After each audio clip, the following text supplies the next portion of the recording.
I've often wondered why apple gets all that great fall press, but pears are kind of pushed into the background. If you're looking for a way to add more pears into your diet, I have the perfect solution for you here. This is my pear cranberry chicken, a delicious way to add pear into your diet. So delicious and definitely full of fall flavors. This would make a great weeknight dinner or maybe a light holiday meal. So if you'd like to see how this is done, stick around because it's coming up next.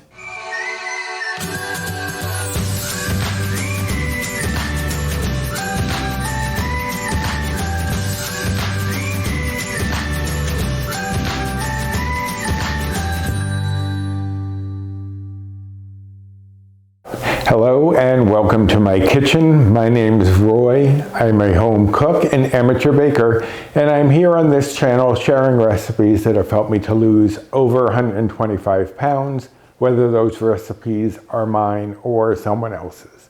Now today is one of mine, and I am again using cranberries. In the last video I did, which was part of a collab for Nutvember, hosted by Jay at The Average Jay, I did an apple cranberry bread pudding with some walnuts on top. So I am still in the cranberry mood, but I am changing it up and going instead with pear. So this is going to be a pear cranberry chicken. Now you don't have to do chicken. You could do center cut pork chops if you want. You could even do pork tenderloin. That would just take a little bit longer, and you'd probably sear it in the pan, cook it in the oven, and finish up the sauce in the pan. But you don't have to do chicken. If you're tired of chicken, center cut pork is a great option because it's very low in bites and points. I am on the Healthy Better Balanced plan, which is equivalent to the old WW Blue plan, which I believe is now the current WW plan. So I think, as I've said before, I think I'm back in sync with the plan. But those are the bites and points that I give Better Balance and Blue. But center cut pork chops are very low in bites and points, and pork tenderloin or even pork loin is relatively low also. But that is not what we're doing today. Today we're doing pear cranberry chicken. So let's go over the ingredients. I have here 2 relatively large chicken breasts. Now what I'm going to do in the recipe, I do say 4 chicken cutlets, and I'm going to make these into 4 chicken cutlets. But I am basing the calories and macros that I put on the recipe on using a 6-ounce piece of chicken. These are actually about 1 pound each, so they're going to be about 8 ounces of chicken each.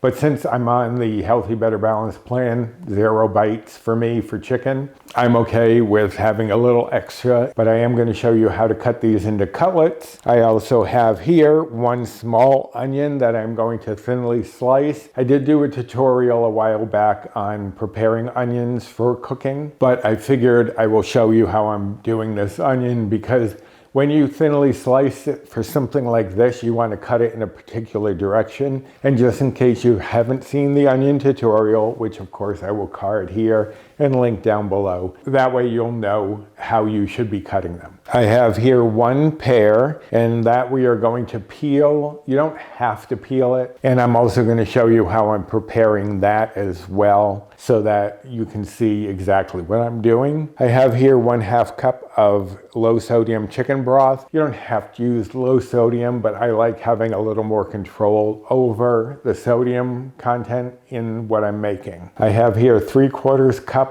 of cranberries. Now these are fresh cranberries. You could use frozen cranberries. You could thaw out the cranberries before cooking. You don't have to, but if you don't, you will probably have to cook it a little bit longer to get it to where it's going. I have here some cooking spray, of course. Here I have 3 tablespoons of brown sugar replacement. I'm currently using Bestie monk fruit brown sugar sweetener. We did a taste test a while ago on different brands, and even though I like the So Nourished because it gave me a better texture on the cookies that I made, the Bestie monk fruit doesn't give any aftertaste as far as we are concerned.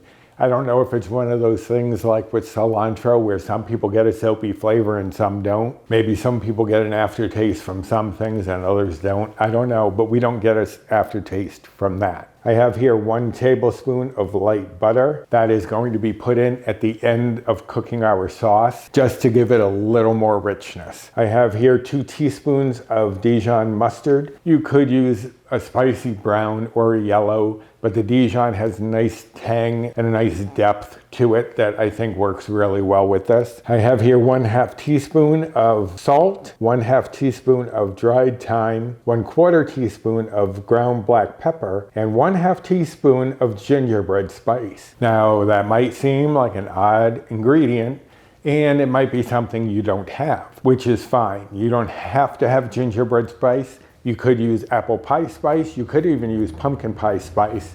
Or, and this is in the recipe, or you could use 1/4 teaspoon of cinnamon and 1/4 teaspoon of ginger. Ginger and pear go really well together, which is why I'm going for the gingerbread spice blend.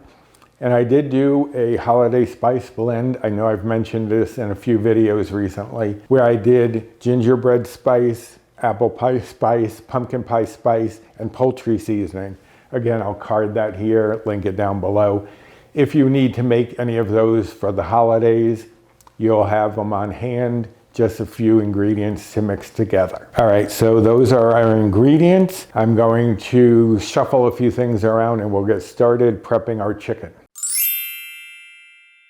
All right, so to make our chicken into cutlets, I have the chicken laying lengthwise across just because it'll be easier to go from the top through to the bottom. Now, one thing, the bottom of the chicken, I shouldn't be shaking a knife at you, the bottom piece of the chicken, there's often these little flimsy pieces. I usually just cut those off because those will overcook very easily. So to make our cutlets, we're going to start up here at the thicker end. I'm positioned so that my hand is laying on the counter so that way I can get as even a cut across. If I'm holding my hand up above it, I might be going up and down all around, especially with my little spasms that I sometimes get. But if I hold my finger up against the counter, that's going to give me a guide.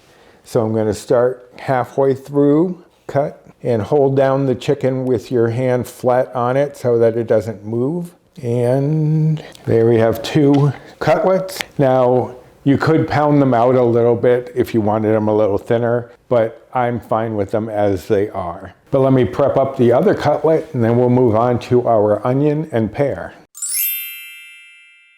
Okay, so for our onion, it's just 1 small onion, and I'm just going to cut off the top, cut it down the middle. That way it makes this peel a lot easier to come off. You're just taking the first layer of the onion with it. So now when you are cutting onions for this or any type of preparation where you do want it to soften up a bit, you don't want to cut across the width of the onion like this because the onion is more likely to retain its shape and texture in that direction.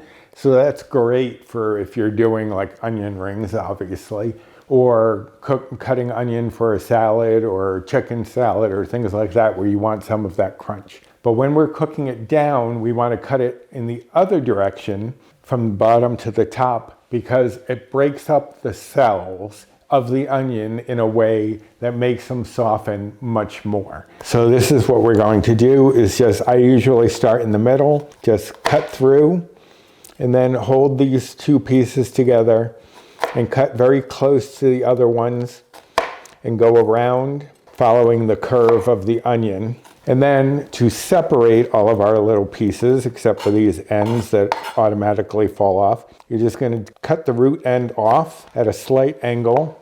And there you have perfectly sliced little onions for cooking. So let me prepare the other half and then we will move on to the pear.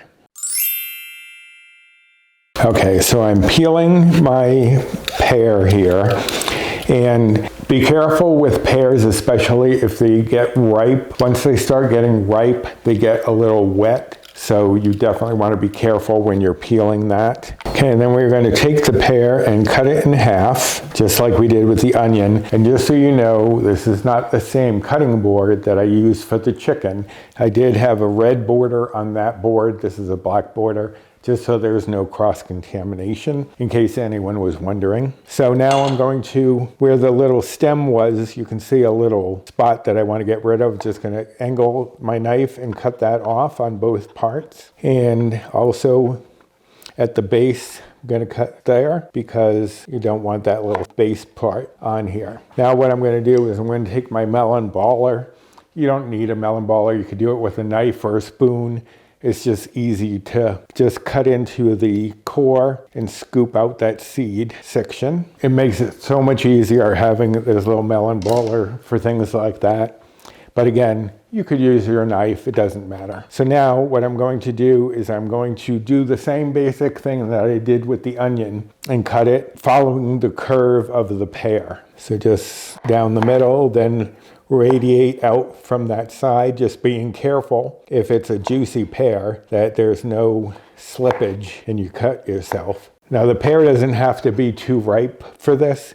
You can have one that's, you know, still a bit tough because it will cook down. So now that I've got it cut into the slivers, I don't want the pieces that long. So what I'm going to do is just make sure they're all lined up, cut them in half, and there we have our little bits of pear. I'm going to prep this other half. I'm also going to start heating my large skillet with a lid. You want to make sure you have a lid for this or something that can cover it. I'm going to start heating this up over medium and we will get started. Okay, so first things first, I'm going to spray my pan with some cooking spray to let that warm up as the pan heats. And I'm going to take my salt and pepper and add it in with my gingerbread spice. Again, if you wanted to, you could use apple pie spice, pumpkin pie spice, or even just some half and half of cinnamon and ginger. I'm going to combine this together and we're just going to sprinkle it on top of our chicken. And again, you want to season from up high so that way it distributes more evenly over the chicken. Anytime you season meat, you don't want to be down here because you're going to make spots of salt or whatever seasoning you're using. And once it's all covered, we're going to flip these over and season the other side. Okay, so now we're going to take our chicken cutlets and put them into our pan.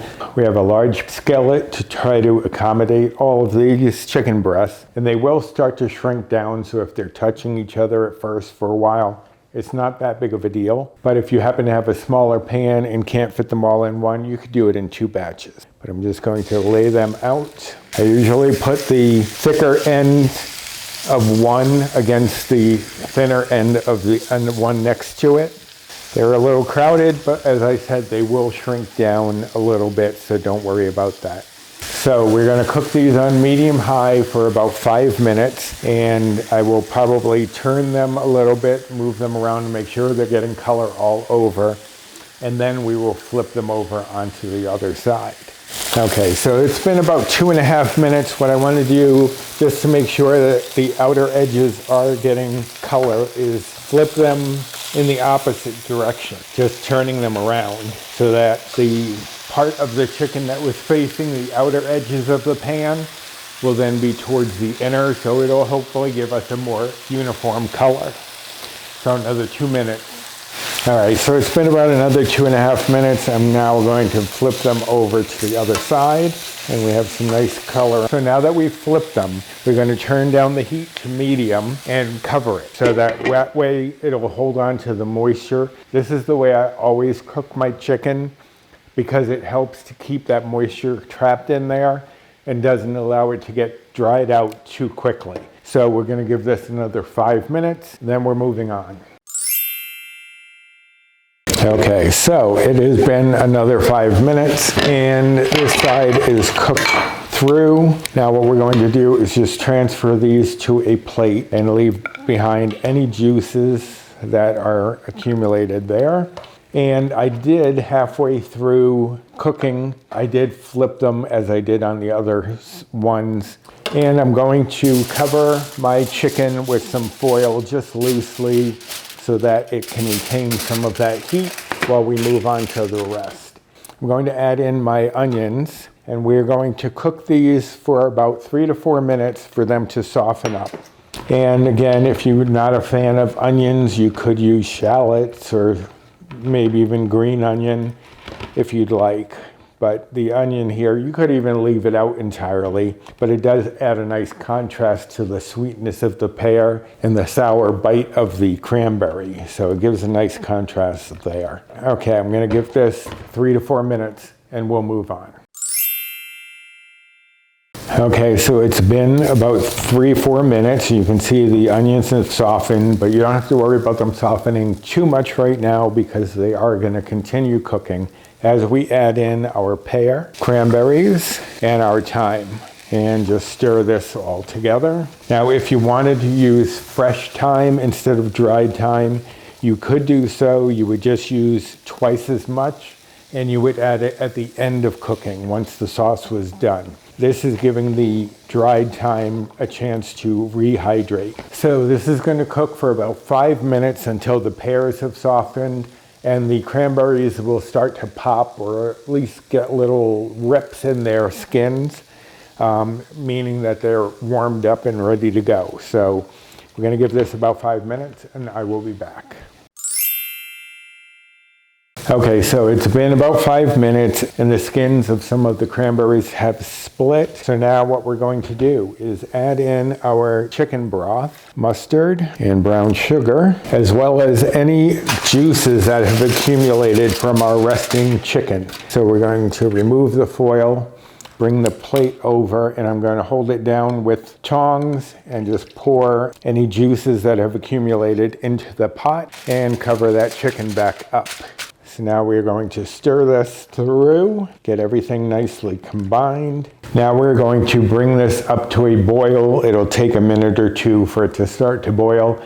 If it's a little too slow, I will sometimes turn the heat up a little bit to more medium-high just to get it going a little faster. Okay, so it's starting to boil there in the middle. So I'm going to turn this down to medium, and we're going to let this cook for about 5 minutes until it thickens up into a nice sauce. So give me 5 minutes and we will finish this up. Okay, so our sauce has thickened up a little bit. You don't want it overly thick because you do want to be able to pour it on the chicken. But one of the things that is helping this sauce to thicken up, surprisingly enough, are the cranberries, because cranberries are full of pectin, which is what gets jelly and jam to set. So by the cranberries releasing some of their pectins as they burst, that's helping to thicken up our sauce. Now we're going to add in our butter, and this is just 1 tablespoon of light butter, and stir that through. That will just give a nice richness to the sauce. Often pan sauces are finished by adding a little bit of butter, which really helps with the feeling of that sauce and gives it a nice rich texture and taste. Okay, so the butter is incorporated. Now we're going to add back in our chicken breasts so that they can warm back up in the sauce. And if any of the juices have accumulated, again, we are going to add those back in as well. Get all of that chicken flavor in there. Now I am going to toss the chicken breasts in the sauce a little bit just so that they can get coated in the sauce. And now I'm going to cover the skillet just for about 3 or 4 minutes to let this warm back up. And we are ready to serve, so I'll be back. Okay, so it's been about 3 minutes. I'm going to turn off the heat and I'm going to reveal the deliciousness that is in my skillet here. You can see the beautiful sauce, nice chicken breast, and this is a delicious fall meal. Honestly, I would have it any time, but it looks a little elegant, so you could always serve it at a dinner party if you were having some people over. You could also double or triple this if you needed to, but you would obviously have to cook the chicken in batches. But you would be able to cook the sauce all together. But there you have it, my pear cranberry chicken. Again, you could use apple in place of the pear if you prefer. I just wanted to give a spotlight to the other fall fruit that often gets overlooked and pushed to the background, the lowly pear. You can do a lot more with a pear than you thought. Now, this will serve 4 people, obviously 4 chicken breasts or cutlets. And again, I did the calories and macros for 6 ounces, but if you just input the amount that you're using into your recipe builder of whatever app you're using, it would give you the exact calories and macros for this dish. As I said, it serves 4, and each serving is 0 bites, 0 blue points. So you get 1 serving of this and you don't have to worry about the bites or points on this. And so I have the bites and points to spare. So I'll often serve this with rice and maybe some broccoli or whatever vegetable I decide to pair with it. But 0 better balanced bites or blue points for this meal. Now, if you were following calories, the calories for this would be 273. And if you're following macros, the fat would be 6.7 grams. The carbs would be 20.9 grams. The fiber would be 2.6 grams. And the protein would be 39.5 grams. And again, that's counting it as 6 ounces of chicken. Ours are actually 8. But again, that's 0 for us, so I don't mind using it. You could also make this with chicken tenders if you prefer that, but it is your call. I've given you the recipe. You can do with it what you will. Now, the recipe for this, of course, will be on my blog. I will link directly to this recipe below, as well as to the blog itself and any of the videos that I referenced. Also down there, you will find my Amazon storefront. If I've used anything that you were interested in finding, it may be there. My Built Bar rewards, my Fetch rewards, and my social media, both my Instagram and 2 Facebook groups that I'm part of. So go check out the description box for all sorts of information.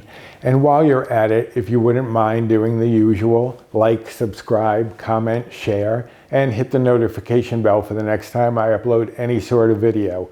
I am thinking of doing some extra videos for the month of December, or what I'm calling Dessert-tember, because I think there are a few extra things that may not all be calorie conscious and may not actually be edible. So hit that notification bell so when anything pops up, you're alerted. So I think it is time for me to go and have a delicious pear cranberry chicken dinner, and I hope that you will be giving this a try yourself soon. So until next time, bye.